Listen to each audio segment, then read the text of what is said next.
kalau PPKM kayak gini ekonomi yang kehantam kan. Kalau semua Iya, warung benar. Sulu tutup, orang nggak boleh belanja dan lain sebagainya, jadi daya beli masyarakat berpengaruh di situ. Gitu. Kalau tiba-tiba nanti semua mal-mal pada tutup, akhirnya ada pemecatan di situ.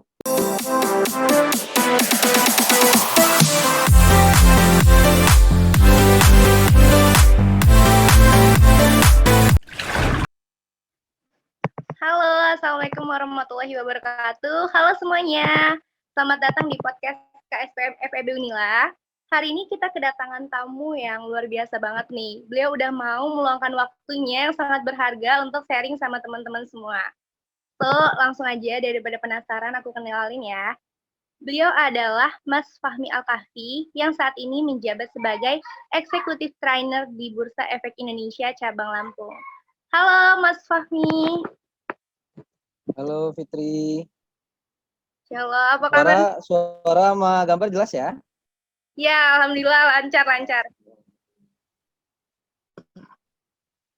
Mana nih Mas? Kesibukannya lagi ada kesibukan apa nih? Ya, karena sekarang itu mulai dari 19 Maret 2020 Bursa Efek Indonesia Kantor Perwakilan Lampung itu kita WFH, jadi work from home. Jadi dari 19 Maret 2020 sampai hari ini kita kerja dari rumah dan seluruh kegiatan tetap berjalan, bahkan lebih banyak tapi dari internet gitu ya, dari daring. Ya, jadi semua kegiatan sekolah pasar modal, edukasi atau lain sebagainya semua kita melalui online. Jadi nggak ada lagi yang ketemu tatap muka atau lain sebagainya. Jadi full di rumah. Full semuanya secara online ya Mas. Ya. Online kayak gini biasanya kenalannya apa aja sih Mas? Kendalanya yang pertama itu sinyal ya. Sinyal, apalagi kalau misalnya hujan, terus tiba-tiba mati lampu atau lain sebagainya. Karena di tempat saya kan masih kabupaten, jadi belum ada wifi terutama. Gitu ya. Jadi kita masih sangat ketergantungan dengan sinyal provider. Tapi alhamdulillah sih selama ini hanya sedikit sekali masalahnya, lebih banyak di manfaatnya sih selama rumah ini. Jadi yang sebelumnya teman-teman pengen dapat edukasi pasar modal tuh harus ketemu orang bursa atau datang ke bursa efek, tapi sekarang cuma bisa lewat handphone kayak Fitri ini dari rumah, saya dari rumah, kita bisa sharing dan lain sebagainya gitu ya. Jadi manfaatnya jauh lebih banyak sebenarnya ketika semuanya beralih ke digital atau online. Jadi hambatannya mungkin karena sinyal, tapi peluangnya justru lebih banyak ya Mas, karena Ya, adanya media sosial ini. betul. Bahkan di Bursa Efek Indonesia banyak sekali pencapaian-pencapaian selama WFH. Nah, teman-teman, Mas Fahmi ini udah terkenal banget loh di teman-teman KSPM semua. Pokoknya kalau anak KSPM, kalau belum kenal Mas Fahmi itu belum resmi gitu ya, Mas? Iya, jadi saya ini apa namanya suka nimbrung sama teman KSPM karena nggak ada teman kan yang seangkatan gitu. Jadi kita main sama anak-anak kampus aja gitu. Jadi sering banyak main di KSPM, terutama KSPM Unila gitu ya, anaknya asik-asik soalnya. Masih kelihatan seangkatan kok, Mas. Wih, Tenang. seangkatan dosennya ya saya. Yang penting seangkatan ya. Iya. Oh iya, Mas. Karena Mas Fahmi udah terkenal nih, pasti kan teman-teman pada penasaran, kok bisa ya sehebat ini? Boleh dong ceritain perjalanannya biar bisa sampai saat ini. Oke, baik. Sebelumnya saya perkenalan dulu ya teman-teman sekalian. Selamat sore semuanya teman-teman KSPM dan non KSPM yang nanti akan nonton tayangan ini. Ya. Sebelumnya saya ucapin terima kasih buat teman-teman KSPM FEB Unila nih yang gak ngaruh dengan adanya pandemi karena kegiatannya tetap keren-keren, tetap aktif gitu ya, podcastnya jalan dan lain sebagainya. Bahkan kali ini ngasih kesempatan untuk Bursa Efek Indonesia sharing ke teman-teman semua. Jadi ini kesempatan yang luar biasa untuk saya. Terima kasih sudah dikasih waktu untuk sharing ke teman-teman KSPM FEB ya. Karena KSPM FEB ini kayak apa KSPM tertua di Lampung, teman-teman sekalian.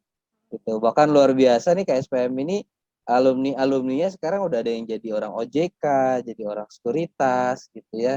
Jadi ini keren-keren banget, mudah-mudahan KSPM selanjutnya akan jadi orang-orang yang lebih sukses dan lebih hebat. Saya Fahmi Al-Kahfi yang alhamdulillah sampai hari ini diamanahkan menjadi eksekutif trainer di Bursa Efek Indonesia Kantor Perwakilan Lampung. Jadi sesuai permintaan Fitri tadi, saya mau share sedikit ya teman-teman sekalian. Mohon maaf sebelumnya kalau nanti kesannya, Mas Fahmi kayak ngebanggain diri, sombong atau sebagainya. Enggak sebenarnya, gitu ya. Sedikit mungkin, gitu. Tapi lebih banyak ke arah pengen sharingnya gitu ya. Karena kan wajar sih ya sifat manusia ada bangga ketika hal yang kita inginkan tercapai, gitu teman-teman sekalian ya. Jadi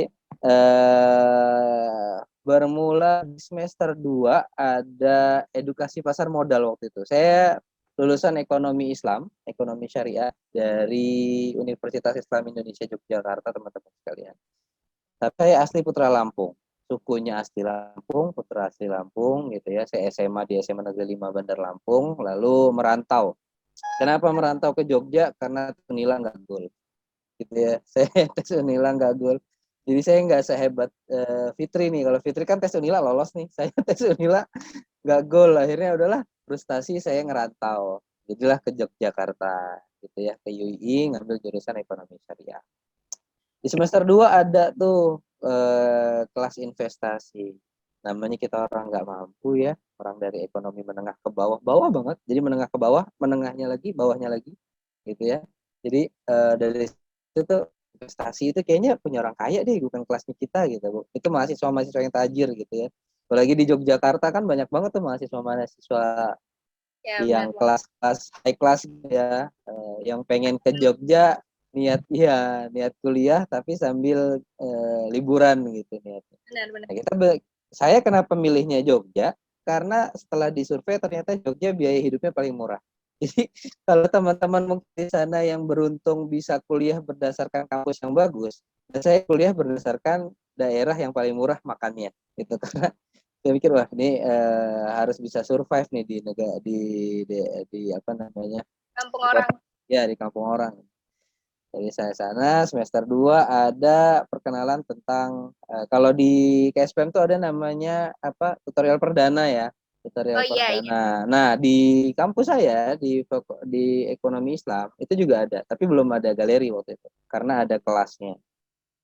Oke, semester 2 terpaksa saya ikut. Kenapa? Karena panitia. Karena panitia saya ikut organisasi internal yang pada saat itu belum ada KSPM gitu ya. Jadi otomatis mengelola kegiatan-kegiatan di fakultas dan saya sebagai moderator di situ. Padahal saya nggak tertarik sama sekali. Kenapa? Karena tadi mindset saya adalah investasi ini punya orang kaya. Orang kaya. Saya orang miskin, jadi ini bukan untuk saya. Tapi oke deh, saya ambil ilmunya karena mau nggak mau saya harus ada. Jadi kegiatan ikut sekolah pasar modal syariah pada saat itu saya moderator dan karena saya moderator, saya nggak bisa bercandaan dong, saya nggak bisa main handphone, saya nggak bisa ngapa-ngapain, yang otomatis saya akan fokus terhadap narasumber yang mana semua ilmunya terserap, gitu, kata-katanya terserap, bahkan ketika dia bilang investasi itu mulai dari 100.000, terus gitu kan, 100.000, punya ini mah di kantor cuma 100.000 mah gitu ya. Jadi, nah karena saya moderator pada saat itu, saya dapat door prize lah, dapat door prize. Karena mungkin teman-teman kalau ada kuliah di satu kelas terus ada anak yang suka nanya gitu ya, setiap ada pertanyaan dia selalu nanya dan teman-teman kesel, itulah saya. Saya mungkin orang yang paling nyebelin di kelas karena setiap ada event ada pertanyaan saya pasti nunjuk tangan. Apapun itu saya harus nanya gitu. Kenapa? Karena kalau saya punya konsep dari waktu SMP, SMA gitu ya teman-teman. Jadi mungkin karena keberanian berbicara itu muncul dari organisasi SMP, saya ketua OSIS, SMA ketua OSIS, jadi muncul keberanian untuk selalu bertanya dan saya selalu punya prinsip ketika saya berpikir maka saya ada di kelas itu gitu loh, dengan cara mungkin bertanya, mungkin ada yang nggak berani, nah saya suka nanya, termasuk di event itu. Padahal saya moderator, tapi pada saat saya tanya, ada yang nanya, nggak ada, oke saya tanya duluan, jadi saya nanya duluan. Nah saya dapatlah door prize, akun pertama saya tuh. Jadi 100.000. Ternyata yang tadinya niat pengen ngeluarin dana malah dapat door prize 100.000. 100.000 nih, pakailah. Itulah saya mulai kenal mata kuliah. Gimana, Fit? Jadi, halo. Jadi door prize-nya berupa akun ya, Mas? Iya, berupa akun. Biasanya kalau event-event pasar modal kan door prize-nya berupa akun ya, rekening efek yang ada saldonya 100.000. Nah, saya coba mulai dari situ semester 2. Nah, akhirnya itu belum fokus banget tuh, baru coba-coba masih pakai modal yang di situ aja. Terus karena saya sambil kerja, kuliahnya sambil kerja. Jadi kalau kuliah pagi, saya nyusun SKS itu kalau di awal semester kan biasanya kita nyusun SKS ya. Nyusun SKS tuh. Nah, saya cari mana yang sesuai sama jadwal kerja saya. Jadi kalau teman-teman nyesuaiin jadwal main, mungkin saya nyesuaiin jadwal kerja. Gimana caranya kuliah sama kerja bisa seimbang gitu ya. Akhirnya saya kuliah pagi, kerja sore, atau kuliah sore, kerja pagi. Sampai semester 5 saya pindah untuk masuk ke industri yang saya belum pernah tahu, yaitu industri perhotelan. Saya bukan anak perhotelan, tapi waktu itu ada peluang untuk kerja di hotel, saya kerja di hotel. Nama hotelnya Puri Arta di Jogja, masih ada. Jadi ini bukan hoax ya, jadi ada semua tuh apa namanya saksi hidupnya. Ya, bukti-buktinya saksi hidup. Dan saya bermula dari tukang cuci piring. Beneran tukang cuci piring nih teman-teman sekalian. Masih ada hotelnya gitu. Bahkan yang ngajak Pak Toto Jumanto masih ada. Itu bener-bener mulai dari cuci piring. Jadi tukang cuci piring, ngeringin piring gitu, nyusun-nyusun, dan itu nggak berhenti. Gitu ya, full. Kalau di hotel tuh di belakang, ya udah di belakang aja gitu. Karena saya nggak punya skill apa-apa. Saya bukan anak perhotelan, nggak apa gitu. Jadi mau nggak mau dari situ. Dah. Nah, semester 6 kepetoklah sama tugas magang. Ya nggak sih? Teman-teman semester 6 magang nggak sih? Ya, aku baru semester 4. Oh iya, semester 4 ya Fitri ya. Nanti ini berarti buat ke depannya gitu ya. Semester 6 biasanya nanti kita mau magang. Nah, di magang eh, dapatlah arahan dari dosen bahwasannya kalau bisa cari tempat magang yang nantinya akan menjadi tempat berkarir. Harapannya seperti itu. Oke. Nah, tempat magang saya adalah perusahaan sekuritas. Karena saya memang tertarik dengan dunia investasi, cuman waktu itu kan belum ada jalan gitu ya, masih harus sambil kerja. Oke, saya magang di tempat sekuritas. Saya magang. Halo? Halo? Iya. Sebentar. Oke.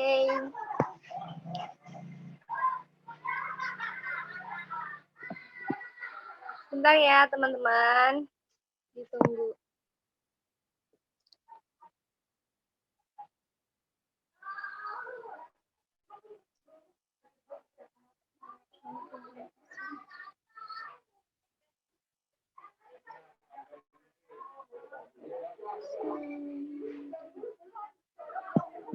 Oke, sorry. Oke, iya nggak apa-apa, Mas. Ya, lanjut ya. Tadi sampai di magang tuh, sampai magang. Saya mulai magang, akhirnya karena tuntutan kuliah. Dan kalau magang kan harus full time ya. Jadi udah mau nggak mau kuliah sama magang aja. Akhirnya saya resign lah dari apa namanya hotel. Udah kerja di hotel tuh enak gitu loh teman-teman sekalian ya. Kerja di hotel enak karena apa? Makannya ditanggung di sana gitu. Saya ingat seharinya per jamnya 7.000 waktu itu di sana. Magang akhirnya di perusahaan sekuritas. Saya magang di perusahaan sekuritas karena saya semester 6 sudah mikir untuk judul skripsinya mau apa. Karena saya bukan orang mampu, maka saya harus berpikir cepat-cepat selesai nih kuliah. Karena kalau nggak cepat selesai, nanti bayarnya akan lebih banyak. Gitu ya. Saya harus punya target, harus cepat lebih cepat selesai. Gitu. Target saya memang kurang dari 4 tahun. Semester 6 saya mulai magang di perusahaan sekuritas, Pintrako Sekuritas tanggal 15 September. Nah, saya masih ingat semua tanggal-tanggal hal-hal yang sangat berpengaruh sama hidup saya masih ingat. 15 September saya pertama kali magang, dan luar biasanya di hari pertama magang, tanggal 16-nya dapat tawaran dari tempat saya magang gitu ya. Pak Ipong namanya, branch manajernya, dia ngasih tawaran, "Mi, besok mau ada event nih sekolah pasar modal sama apa namanya Bursa Efek Indonesia Yogyakarta. ada yang siap nggak untuk ngisi. Saya mikir 5 menit pertama, itu mungkin 5 menit terbaik dalam hidup saya ya, gitu ya, yang ngebuat saya sampai sekarang. Saya mikir ini momentum nih. Gitu. Oke Pak, saya berani deh ambil. Isinya ini ya, udah, ya saya bisa. Saya bilang, padahal saya nggak ngerti apa tuh. Saya nggak megang materi, nggak megang apa, udah 5 menit pertama saya dealin dulu deh. Deal, nah itu satu malam itu saya cari baju pinjeman ke teman saya gitu, nyari apa namanya, bikin materi dan lain sebagainya. Itu ngisi pertama di Universitas Muhammadiyah Purwokerto pada saat itu. Event pertama, bahkan saya masih ada foto-fotonya event pertama saya ngisi. Jadi bukan trainer ya waktu itu, jadi memang disuruh anak magang suruh ngisi gitu. Suruhnya testimoni pada saat itu, testimoni menjadi investor muda. Oke.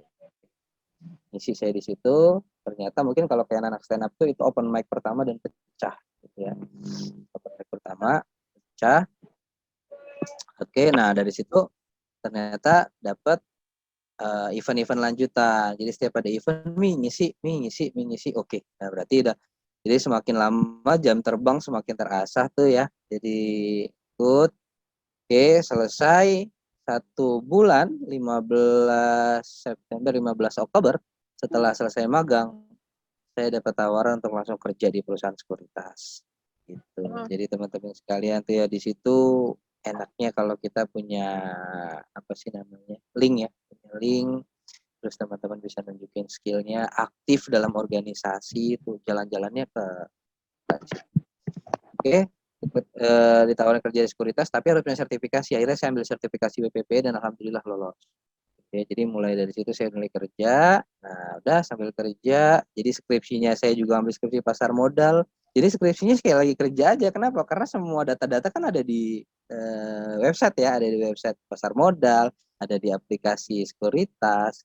Jadi semuanya udah terbantu banget.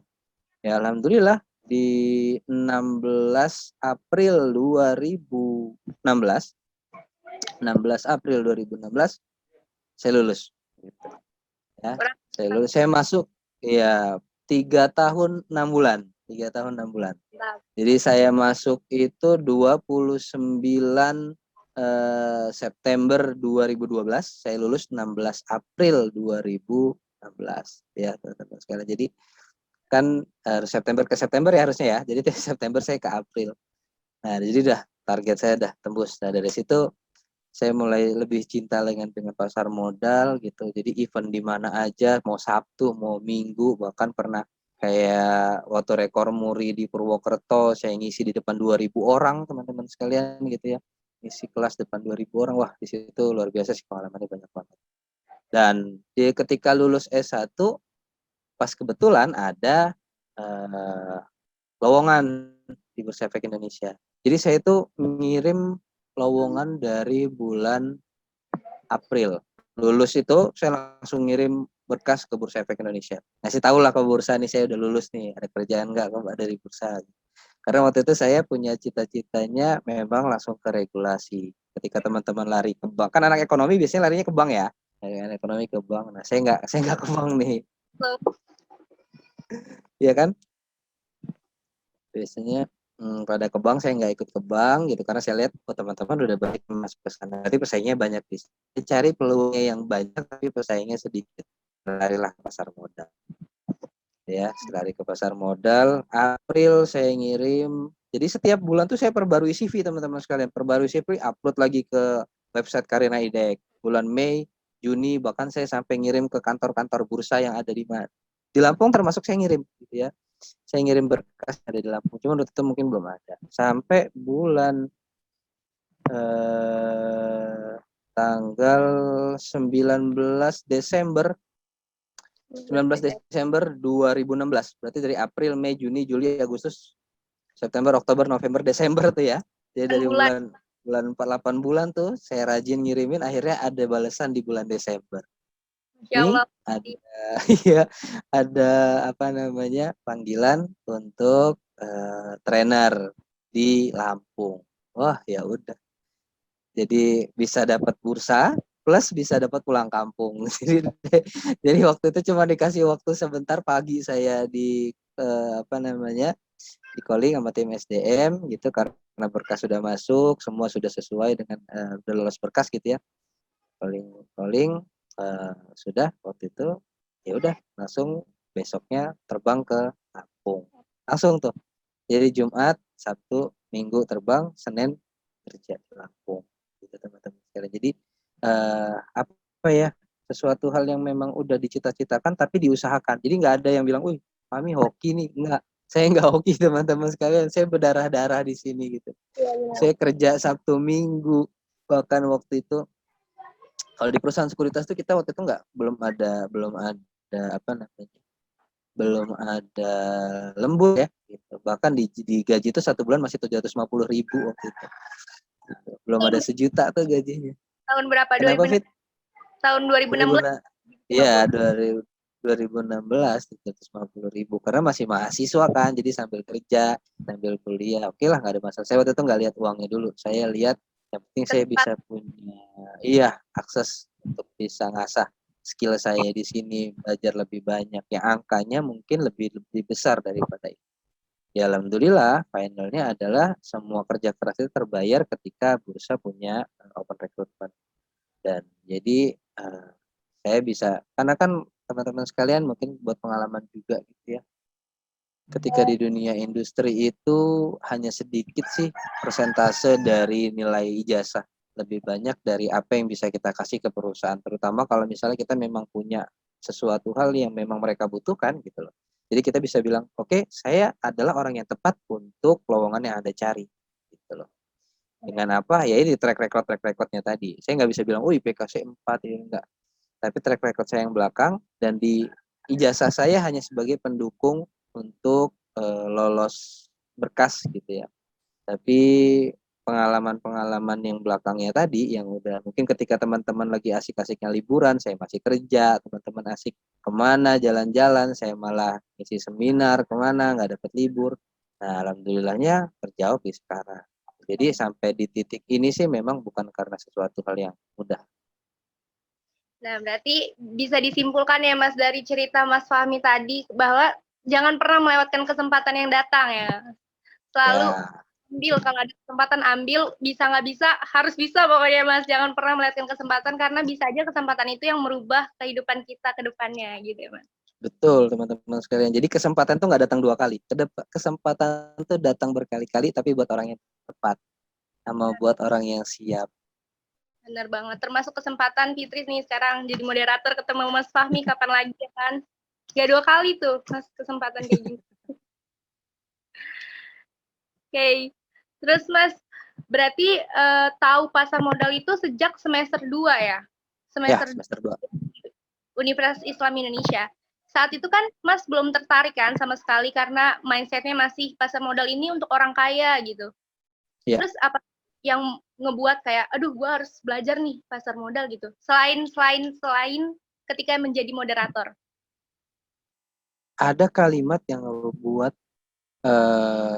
saya jadi berpikir untuk waktu itu, kalimatnya adalah kalau kita lahir sebagai orang miskin, itu bukan salah kita karena kita nggak minta dilahirin dari siapa. Tapi kalau sampai mati kita masih miskin, nah itu kesalahan kita. Berarti kita nggak merubah apapun dalam hidup. Nah dari situ saya pikir, oh ini kayaknya jalan yang tepat nih. Karena satu, bisa investasi mulai di 100.000, kan nggak berat-berat banget gitu ya. Terus semuanya bisa pakai handphone. Jadi saya tetap bisa kerja, tetap bisa kuliah, tetap bisa mulai nih investasi. Dan rata-rata memang investasi nggak menjamin orang untuk jadi kaya, tapi kebanyakan orang kaya itu pasti punya investasi. Benar Ya banget. nggak? Betul ya? Betul banget. Rata-rata semua orang kaya tanya deh, pasti punya investasi. Nggak cuma di pasar modal tuh ya. Cuman kan waktu itu kalau saya mau mikir investasi tanah, duit nggak ada, orang masih ngekos waktu itu sambil kerja gitu. Mau investasi rumah apalagi? Ya mau Benar-benar. nggak mau cari investasi yang paling murah, pasar modal 100.000 gitu. Jadi terjangkau banget buat mahasiswa. Di situ sih titiknya. Ya. Gitu teman-teman. Jadi buat teman-teman yang mau investasi nggak usah takut ya, karena 100.000 aja tuh sebenarnya udah bisa loh berinvestasi. Yang penting tuh niat kita untuk belajar investasi bersungguh-sungguh ya Mas. Ya Jangan mau betul betul. ya, gitu. Oke, boleh dong Mas kasih tahu dong proses pembelajaran yang dilalui ketika mau terjun langsung ke pasar modal? Kan banyak tuh yang ngomong, susah nggak mau belajar pasar modal gitu. Nah, proses pembelajarannya sebenarnya waktu itu sangat terbantu oleh dosen, ya, sangat terbantu oleh dosen pasar modal yang mana beliau juga seorang praktisi, gitu ya teman-teman sekalian. Beliau seorang praktisi di pasar modal sehingga dia benar-benar ngejelasin tentang pasar modal itu dengan cara yang simpel. Bahkan kita waktu kalau sekarang enak nih teman-teman kalau mau praktek di kelas gitu ya, dosen bisa tinggal nunjukin aplikasi. Dan waktu itu saya enggak, kita benar-benar transaksinya itu jadi pakai bidding kertas, jadi masih pakai sistem transaksi bursa efek lama. Jadi nanti ada 2 orang yang di papan nulis gitu saham A, B, C, D, E dengan harga sekian, open nih.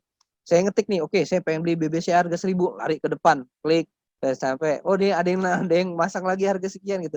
Saya masih pakai itu, kita masih ngalamin yang saya ngalamin transaksi itu waktu belajar di kelas gitu ya. Walaupun waktu 2012 sudah nggak ada. Oke, model pembelajaran itu akhirnya semakin tertarik, ditambah untuk ketertarikan itu saya curahkan di skripsi.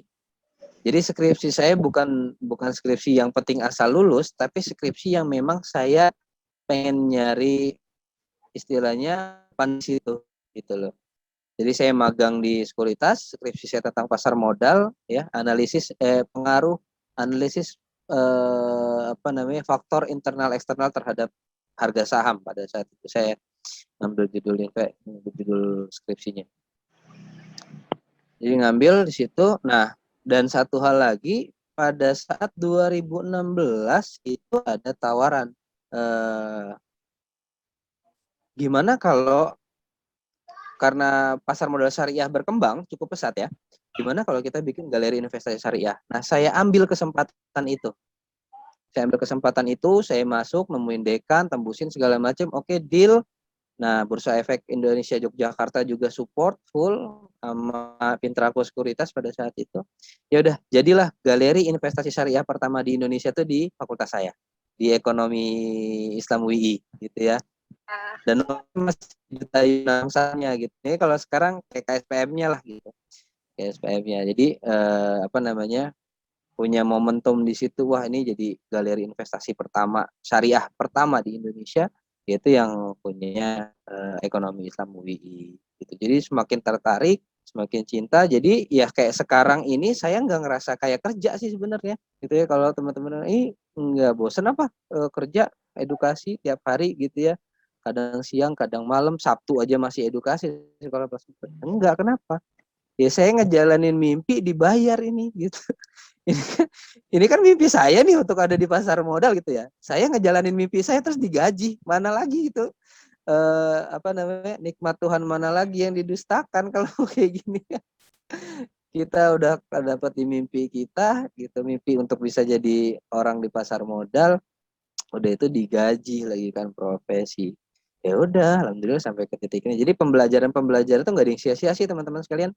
Tergantung kembali lagi ke diri kitanya masing-masing. Bahkan di semester 1 saya masih ingat ada dosen yang bilang, coba hitung berapa waktu kamu duduk di kelas sama berapa bayaran per semester.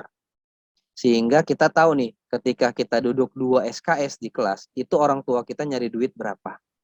Jadi ketika saya nyantai di kelas gitu ya, saya santai, saya bercandaan, saya mainan di kelas, saya nggak sungguh-sungguh.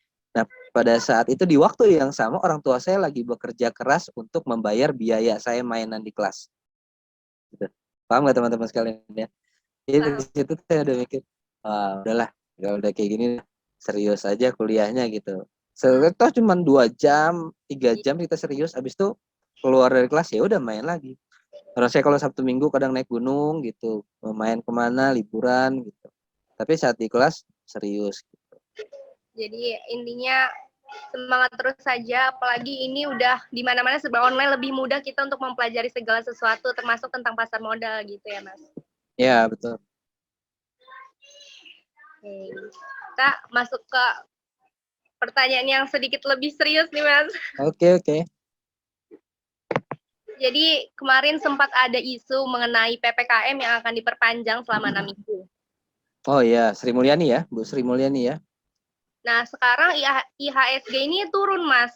Apakah itu tersebut sangat berdampak pada IHSG? Gimana tuh, Mas, tanggapan Mas? Oke, ini ya teman-teman sekalian. Baru tadi pagi ada artikel yang bilang IHSG miris, kasus COVID bullish. Ya, ya. Berarti ini berketerkaitan ya. Keterkaitannya bukan sama PPKM-nya sebenarnya teman-teman sekalian, tapi alasan kenapa adanya PPKM. Ya. Jadi PPKM ini dibuat karena kasus COVID meningkat luar biasa, bahkan sekarang udah tembus di angka 40.000 gitu ya. Bahkan sudah bilang kita ini sudah jadi epicentrumnya pandemi di Asia. Udah ngelewatin India nih. India udah turun gitu. Indonesia masih aja ngelaju tinggi. Itu ya kasus COVID-nya. Nah, ketika terus-terusan seperti ini, investor panik dong. Ya enggak? Dan satu hal yang perlu teman-teman tahu, di pasar modal itu bukan hanya investor dari Indonesia, tapi juga ada investor dari asing. Gitu. Investor panik dengan kondisi, wah kalau misalnya pandeminya belum bisa dikendalikan, berarti kondisi ekonomi juga nanti akan bermasalah.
Kan kalau PPKM kayak gini ekonomi yang kehantam kan? Kalau semua warung sulu tutup, orang nggak boleh belanja dan lain sebagainya, jadi daya beli masyarakat berpengaruh di situ. Gitu. Kalau tiba-tiba nanti semua mal-mal pada tutup, akhirnya ada pemecatan di situ. Ya nggak? Karena kan mereka nggak bisa jualan, mereka nggak ada pemasukan. Berdampak kemana? Ekonomi, gitu ya. Nanti dampaknya akan jauh lebih banyak ke ekonomi, ke kalangan semua masyarakat. Gitu. Jadi kalau kasus COVID-nya masih tinggi, jangankan investor, dengar nggak berita yang Jepang nyiapin pesawat untuk warga negaranya pulang ke Jepang karena kondisi COVID yang lagi tinggi. Oh iya, Gitu yang ya. seluruh Ya, ada di Indonesia disuruh ke Jepang ya. iya, Dengar. ya. Disuruh warga negara Jepang sampai mau ngejemput warga negaranya, gitu, pemerintah Jepang untuk pulang ke negaranya karena kasus COVID mengkhawatirkan. Itu jadi teman-teman sekalian. Makanya kalau saya yakin kalau para investor nggak akan mau nyepelin prokes. Kenapa? Karena investor tahu kalau ini COVID masih terus tinggi, IHSG akan terus turun gitu teman-teman sekalian.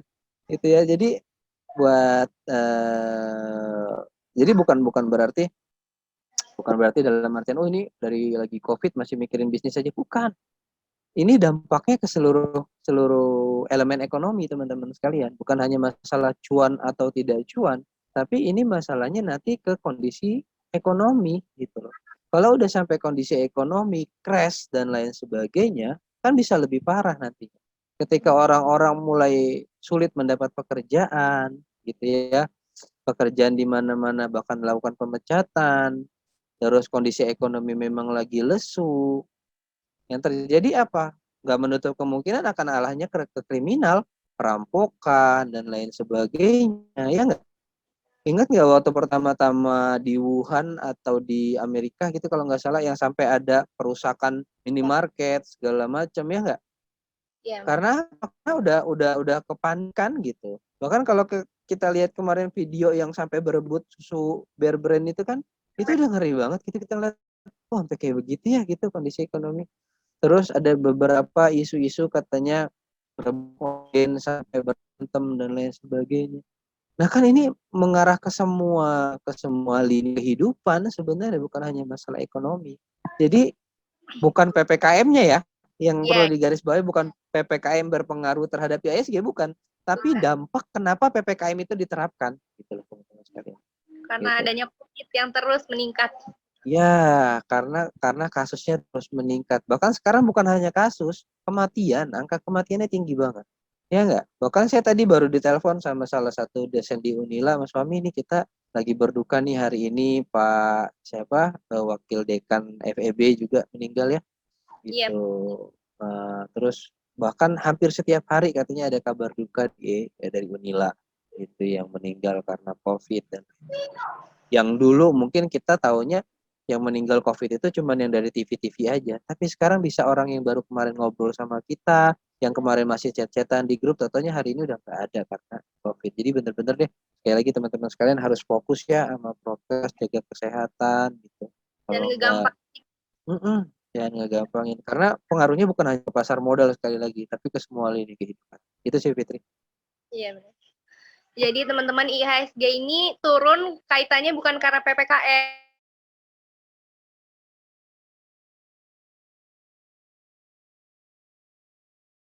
Faktor PKM doang ya Benar-benar gitu.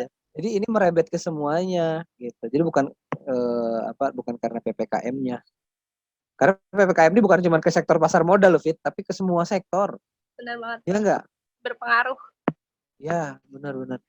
Berapa banyak yang udah mulai tutup loh Mas pertokoan karena PPKM yang baru diadakan beberapa hari ini. Iya, bambu kuning kan kemarin kita rusuh juga tuh Lampung ya, waktu bambu kuning kemarin rusuh. Kenapa ya? Ya kita nggak bisa ngebela Nggak bisa juga. ngerakyat, kita nggak bisa nyalahin rakyat, nggak bisa nyalahin pemerintah. Ya ini dampak, ini udah termasuk dampak. Alhamdulillahnya banget buat kita yang dapat privilege untuk bisa tetap kerja di rumah, tetap kuliah dari rumah gitu ya, tanpa istilahnya tanpa harus keluar rumah. Ya udah, bersyukur dan manfaat. Benar-benar. Kayak saya, wah, alhamdulillah banget saya bisa tetap bekerja dari rumah gitu ya. Mungkin di luar sana ada yang mau di rumah aja, tapi kalau di rumah aja anak-anak nangis minta susu, minta makan. Cuman kalau keluar harus di luar juga para aparat juga menjalankan menjalankan perintah dari pemerintah gitu ya. Mereka juga melakukan itu untuk kebaikan masyarakatnya gitu. Jadi ya udah, mau nggak mau gitu, ini udah dampak dari pandemi. Ya, jadi memang banyak sekali yang terkena imbasnya karena corona ini ya Mas. Betul, betul. Terus menurut Mas Fahmi nih, karena keadaan yang seperti ini kita sebagai investor pemula, cocok nggak nih kalau ada yang mau masuk, baru mulai masuk ke pasar modal? Oke. Kondisi seperti ini. Ini sebenarnya momen yang penting teman-teman sekalian untuk teman-teman memulai investasi. Ya, kembali lagi ke situ. Kenapa? Karena satu,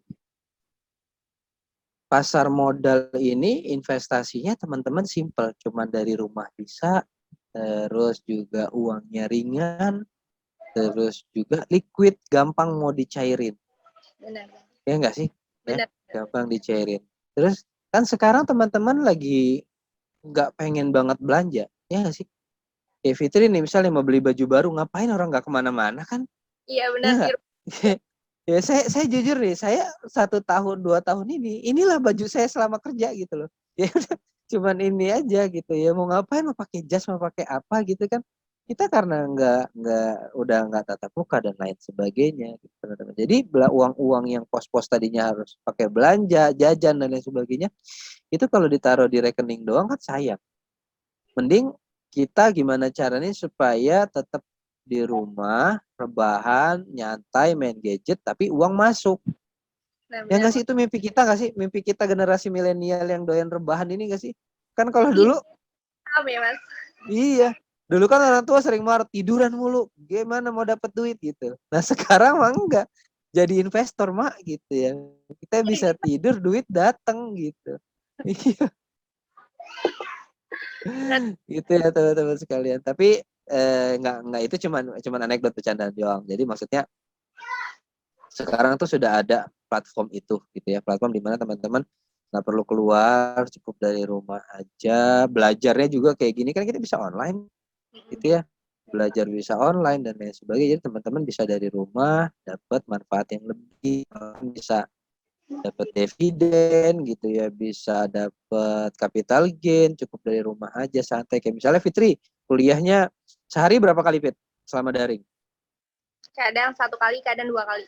Nah, waktu kosongnya jadi lebih banyak kan sebenarnya. Iya, jadi banyak banget waktu kosongnya. Itu bayangin ketika teman-teman tadi berpikir gimana caranya menukar waktu dengan uang. Menukar waktu dengan uang maksudnya ketika waktu santai kita bisa sambil lihat pasar atau bisa sambil investasi. Jadi nanti ketika pandemi ini udah selesai, duitnya ada, mau beli apa aja bisa. Ilmunya juga bertambah ya Mas. Ya, itu yang paling penting.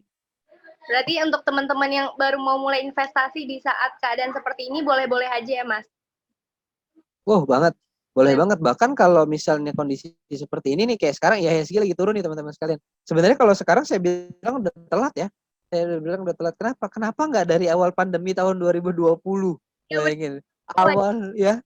Iya, Awal pandemi tahun 2020 tuh kalau teman-teman tahu gitu ya, itu diskon gede-gedean, lebih gede daripada Matahari Ramayana. Kalau teman-teman mau tahu. Iya, itu kita dari 6.000 turun ke 3.000.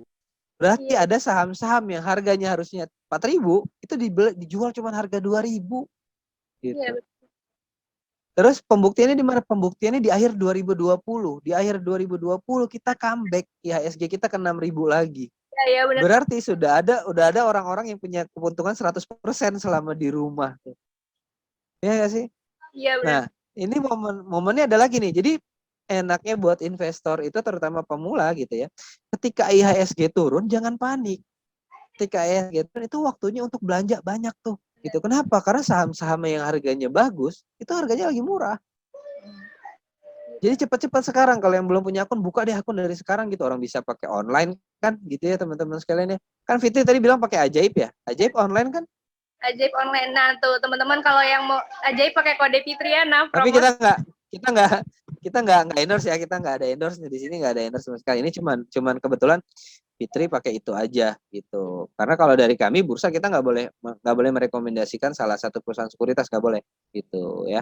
Jadi kayak tadi semuanya isinya cerita semua gitu teman-teman sekarang. Mau sekuritas apapun sekarang mereka sudah platformnya online gitu. Jadi teman-teman nggak usah pusing, dari rumah udah bisa mulai gitu, cepet-cepet buka akun dari sekarang supaya bisa eksekusi dari sekarang. Jangan sampai nanti udah naik lagi ketinggalan lagi, yang lain udah pada ngambil keuntungan, teman-teman baru pada masuk. Iya. Tuh teman-teman semua yang mau investasi, yang belum investasi buruan sekarang karena mumpung masih ada kesempatan ya Mas. Iya. Harganya masih diskon lah ya, walaupun udah dikit lagi udah mau habis nih diskonnya. Ayo buruan-buruan. Berarti recommended nggak sih buat Serok Bukalapak yang baru IPO kemarin Mas? Waduh. Rame banget tuh. Iya. Jadi sebenarnya ini pertanyaan yang harusnya dijawab sama perusahaan sekuritas ya teman-teman sekalian. Jadi Iya. tidak ada sifat rekomendasi loh. Jadi jangan ini orang bursa ngerekomendasiin Bukalapak nih, nggak ada. Aja ya teman-teman. Iya. Jadi nggak ada rekomendasi, tapi di sini saya hanya kita ngobrolin yang lagi rame ya. Kita ngobrolin yang lagi rame. Kemarin Bukalapak memang rame banget. Padahal sebelumnya yang digadang-gadang itu lagi rame Goto ya, Gojek Tokopedia ya. Gojek Tokopedia, tapi ternyata diselip nih Bukalapak dengan kode sahamnya buka masuk duluan gitu kemarin. Dia udah mulai press release lah gitu tentang opening count-nya. Tentang IPO-nya, Initial Public Offering. Gitu ya, untuk saham Bukalapak. Bahkan beberapa perusahaan sekuritas sudah mulai membuka periode pemesanan tuh untuk teman-teman sekali. Jadi ini adalah edukasi buat teman-teman yang mau masuk ke saham-saham yang baru IPO. Ya. Jadi baru IPO ini maksudnya adalah Kan orang taunya saya beli saham Unilever berarti saya beli dari perusahaan Unilever. Bukan, kalau teman-teman masuk udah di pasar sekunder, itu teman-teman beli Unilever sama investor yang sudah punya Unilever. Tapi kalau IPO nih kayak sekarang nih, teman-teman beli Bukalapak, berarti benar-benar beli ke Bukalapaknya, gitu ya. Jadi teman-teman beli langsung dari perusahaan. Ini perusahaan pertama kali melepas saham ke publik, gitu ya. Ini jadi edukasinya lebih ke IPO-nya. Bukan hanya Bukalapak, nanti setelah ini ada banyak perusahaan-perusahaan. Ini kebetulan Bukalapak mungkin yang lebih banyak dikenal ya untuk saat ini, karena memang target kita adalah beberapa unicorn bisa masuk ke bursa gitu, bisa masuk ke bursa. Jadi kemarin Gojek Tokopedia sudah digadang-gadang, lalu ternyata Bukalapak lebih nyolong start duluan gitu. Jadi apakah bagus untuk serok atau tidak, sebenarnya jangan terfokus sama satu info Bukalapaknya aja teman-teman sekalian gitu ya. Terutama mungkin kebanyakan analis akan bilang gitu, kalau saya lihat beberapa apa namanya, beberapa analis gitu ya, rekomendasinya memang lebih ke arah saham-saham digital. Jadi bukan hanya terfokus pada Bukalapak nih, saham-saham digital. Kenapa? Karena kita akan mengarah ke situ nih. Kita kan sudah masuk ke era 4.0 ya, 4.0 ya, arah digitalisasi gitu. Jadi sekarang kita sudah masuk ke pasar itu, di mana teman-teman cukup dari rumah aja sekarang udah pada pakai Shopee, terus Bukalapak, ada Tokopedia atau e-commerce lah gitu, pokoknya e-commerce gitu. Yang mudah-mudahan nanti mereka satu persatu akan masuk ke bursa. Gitu. Jadi nanti apapun perusahaannya gitu, ketika misalnya memang berkaitan dengan sesuatu hal yang teman-teman kenal, teman-teman boleh serok. Ya. Jadi saya nggak rekomendasi harganya beli sekarang atau enggak, tapi ketika misalnya teman-teman masuk ada perusahaan yang dikenal, boleh beli. Kenapa? Karena Warren Buffett aja bilang, Bapak investor dunia, know what you buy and buy what you know. Ketahui apa yang kamu beli dan beli apa yang kamu ketahui. Ya nggak sih? Kan kalau kayak Era Fitri nih, kenal kan Bukalapak ya? Kenal. Kenal tuh Tokopedia, kenal kan? Pasti kenal gitu.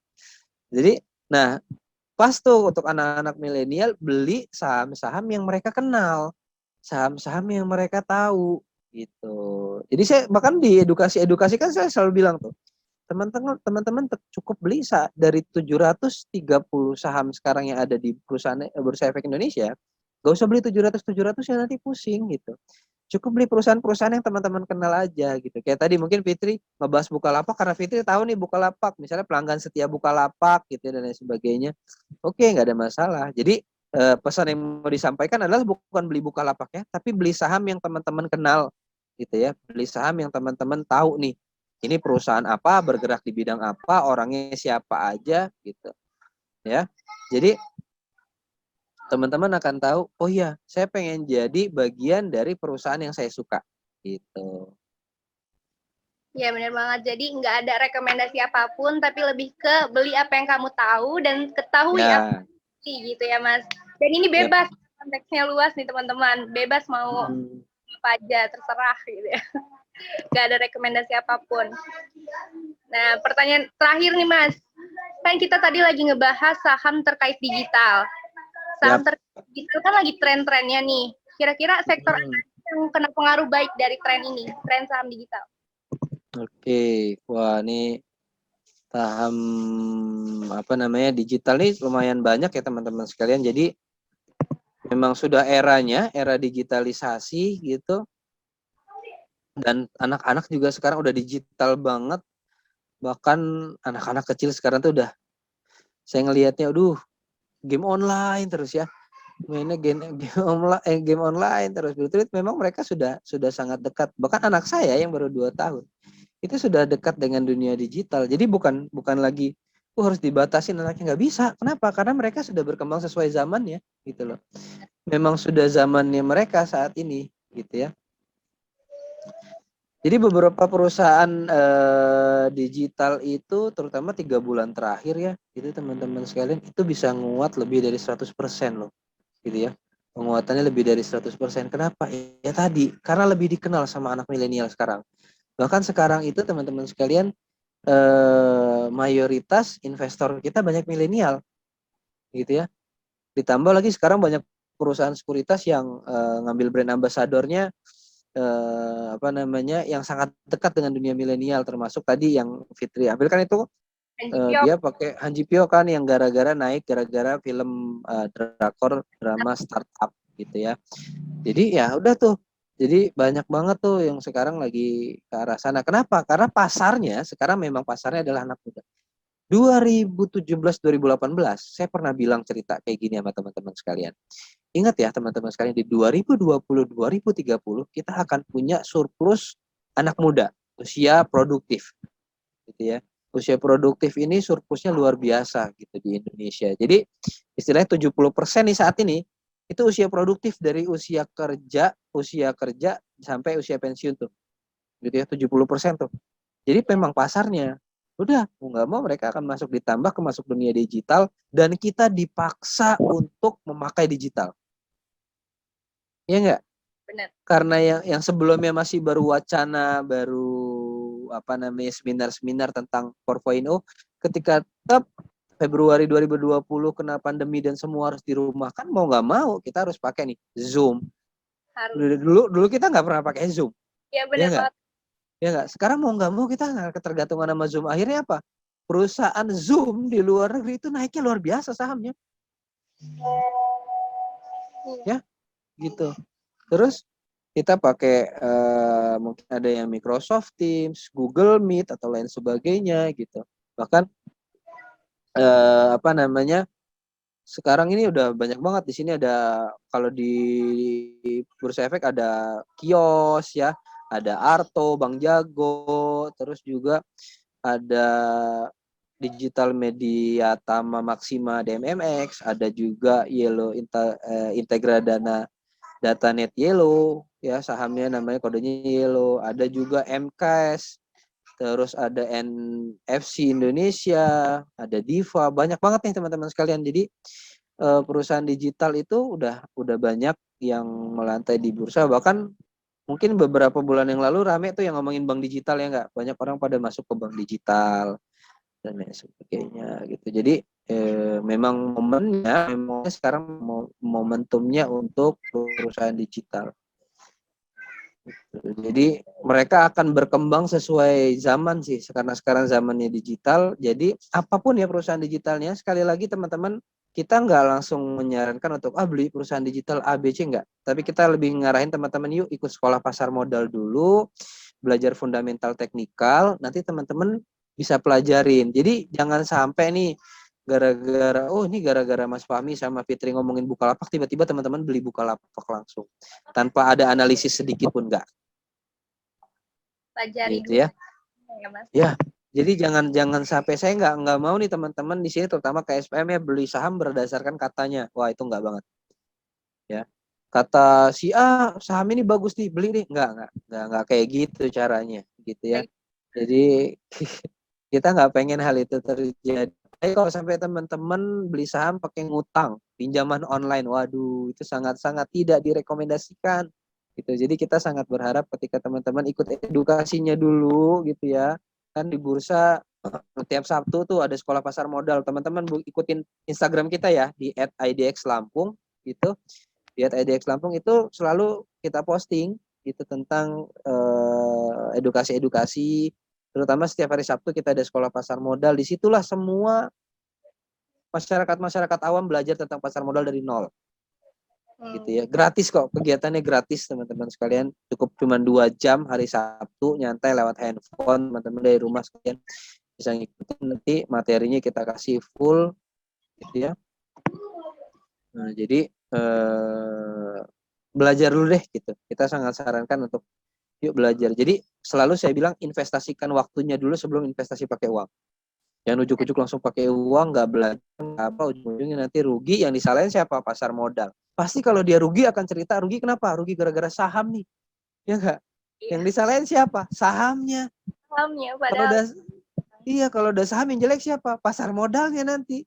Yang dibilang nih gara-gara Mas Fahmi nih waktu itu ngasih tahu masalah investasi nih, akhirnya saya rugi.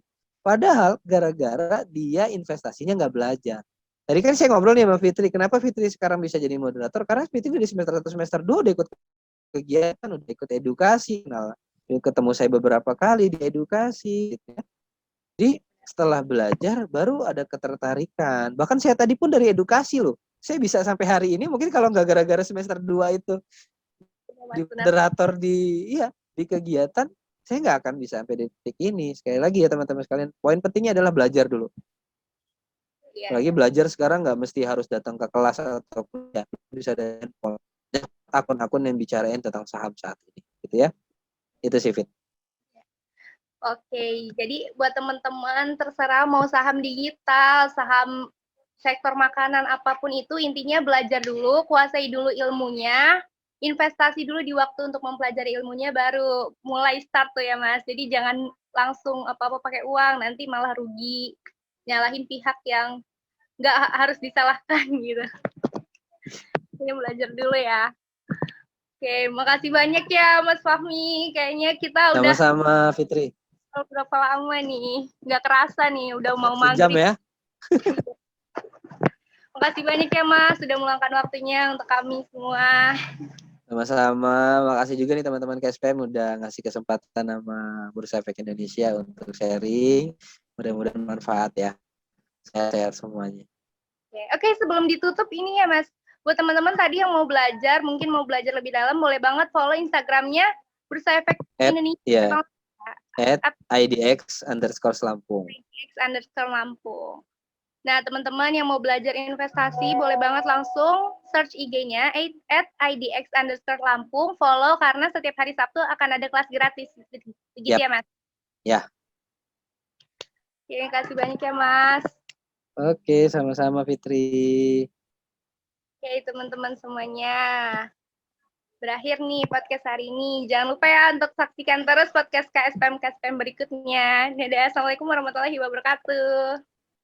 Waalaikumsalam warahmatullahi wabarakatuh.